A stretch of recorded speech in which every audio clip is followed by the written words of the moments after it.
Hey everyone, so it's been a while since I filmed one of my collection videos, so I thought I'd get back onto that and do my foundation collection for you.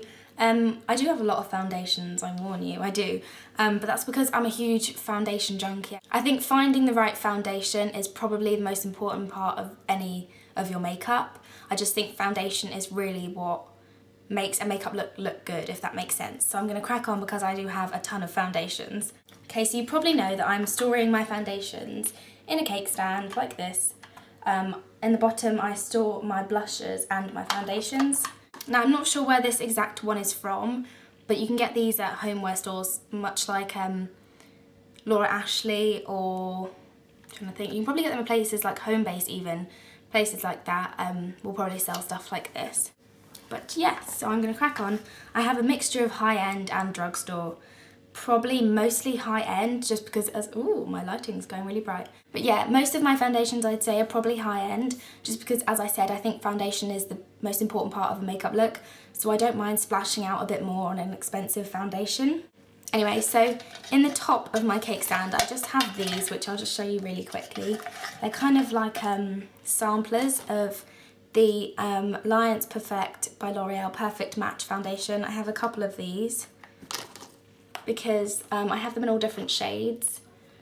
I don't know if you can see. And I only got these because my mum's friend gave them to me, and I thought I might as well keep them just in case I'm ever going to do makeup on someone. Then I have loads of different foundations that I can use on them. These are the Infallible by L'Oreal. And then going along with that, I have some face powders in all different colours. I have quite a lot. So I should probably do this by brand, just because then that'll be easier to categorise everything. So from trawling through my collection, I think I have 4 Maybelline foundations. So the first one I have is the Dream Matte Mousse. I have this in the colour Sand. I absolutely hate this, never use it. I think it's absolutely disgusting. I don't like how it sinks into the skin. I find it kind of makes a film over your face and kind of looks chalky. Really hate that. But then I have the Dream Creamy foundations. I have 2 of these actually, in different colours. The first one is in the colour Fawn, and this is the more tanned one. That's what this one looks like. I have this obviously for when I'm tanned.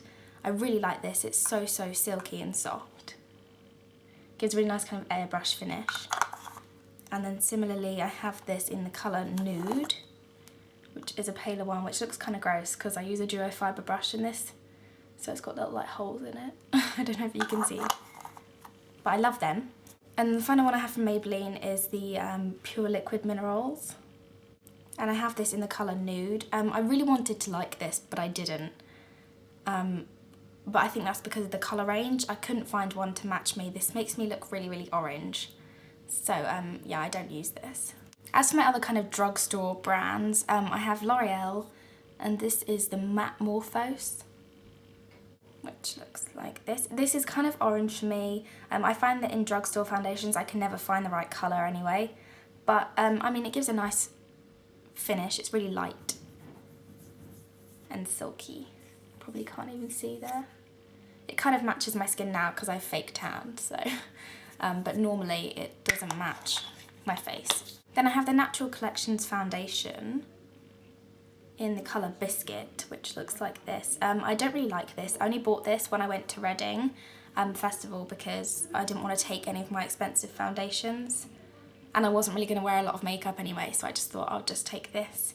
Yeah, I don't really like this. It doesn't smell very nice.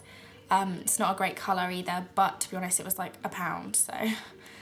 And then to go along with that I also have the Tinted Moisturiser in the colour Natural, which is quite nice actually for the price. Then I have this compact from No. 7, which is one of their All Day Perfection compacts, and mine is in New Ivory.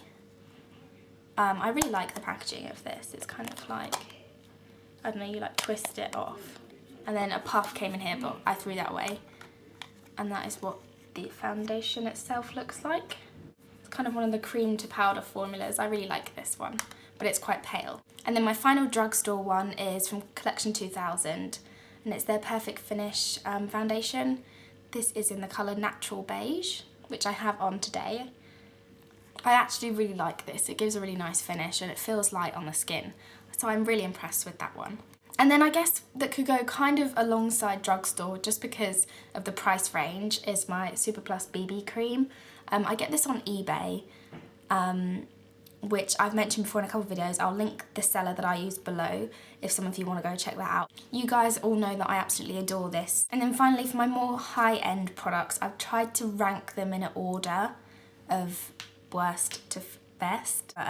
Yeah, I'd say that my worst is by Nars, and it's their Sheer Glow foundation.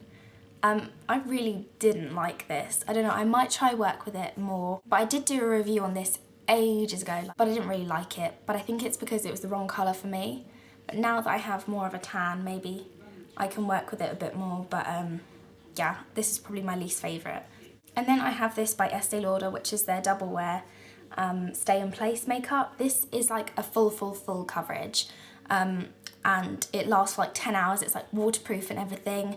So this is a hardcore foundation, and I don't really like this just because it does look cakey if you're not careful. But I mean, it's a great foundation, but I find it a bit tricky to work with sometimes. That's why I've ranked it quite low. Plus it's expensive. I mean, all these foundations I'm going to show you now probably are in the £20 to £30 range, so I mean, they're very expensive. And I've done a proper in-depth review of this on my blog, so I'll link my review if you want to go read more about this one. Oh, and I forgot to tell you the colour I was in for both of these. For the Nars, I was in the colour Santa Fe, which looks like this. And for the Estee Lauder one, I am in the colour 2N2 Fresco 01. And then I have two more, which are kind of joint. One is from MAC and one is from Laura Mercier. So the MAC, I have the Studio Sculpt, and I was in the colour NW20, but I've pretty much used all of this. I don't really know why I still have the container. I think there's still a tiny little bit in here. And then I have the Silk Cream foundation by Laura Mercier in the colour Medium Ivory. I didn't think a huge amount of the Laura Mercier one. I thought it was okay. Didn't really colour match me that well. I'd say it's probably got a medium coverage. It's okay, it's quite nice. Wouldn't repurchase it. I don't really know what else I can say on this one. I like the Studio Sculpt. It's a good coverage. It can look cakey if you're not careful, which is probably a downfall of it. And also, I find the colour matches in MAC not to be very good. It makes you look quite orange, I find. So I tend to steer clear of MAC foundations just because of that. But I actually really like the smell of this. It smells kind of like, almost like coffee. I don't know, I'm not really selling it very well, am I? No, I like the smell of this one. Then I have my Makeup Forever HD. This had been a huge hyped up product on YouTube, so I thought I had to pick it up. I saw it at IMATS, and normally we don't really have Makeup Forever in the UK, so I thought I had to get it. And because I got it at IMATS, I got it at a discount, so that was always good. I do like this. I'm in the colour 115, I think. I do like this. It's a good coverage. It's quite light on the skin, which I like. But the funny thing is, I don't think it photographs that well. I know it's meant to be like HD and meant to be on camera and all that, but I haven't found that it photographs very well, but I'm going to keep trying it out. But I do really like it. It's a nice one. And then my final two, I've got another one from Estee Lauder, and this is their Double Wear Light. So it's basically the same concept as the Double Wear, but this is a lighter coverage, so it's not as thick and cakey, which I really like. But it has the kind of stay in place formula, so it lasts a really long time on the skin, which is good. So I really like this one. This was a huge favourite of mine for a while, and I was in the Intensity No. 1, which is their lightest shade, but it matched my skin perfectly, which I was really pleased with. And I really like the smell of this because it's got kind of citrusy smell. It's really nice on the skin, really refreshing when you put it on. So I really like this one. And then my probably all-time favourite foundation is the Chanel Pro Lumiere, which I've used basically all of this now. And my one's actually like broken, so I can't pump any out anymore. Like the little pump stick thing came out, but that's what it looks like, if you can see in there. I loved this foundation. It has such a nice coverage, but it leaves your skin looking really natural and dewy, and it's just lovely. It smells incredible as well, but it is really expensive again. So, I mean, you get what you pay for with foundations, really. That's why I say it's the one thing I think you really need to splash out on if you want a really nice base, because drugstore foundations are quite limited as to colour range, and their longevity and stuff like that is limited as well. So, yeah, they are all my foundations from what I can remember. I do have a lot, as I said. So I hope this video wasn't too long, and I hope you liked my collection, and I shall see you soon.